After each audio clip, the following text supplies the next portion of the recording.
সহিহ বুখারী ঈমান অধ্যায় হাদিস নং ৪১।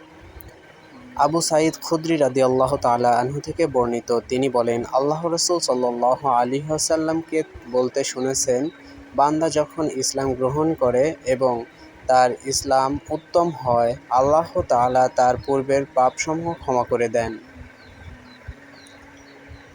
অতঃপর শুরু হয় প্রতিফল। একটি পণ্যের বিনিময়ে ১০ হতে ২৭ গুণ পর্যন্ত, আর একটি পাপ কাজের বিনিময়ে ঠিক ততটুক মন্দ প্রতিফল। অবশ্যই আল্লাহ যদি ক্ষমা করে দেন তবে তা অন্য ব্যাপার।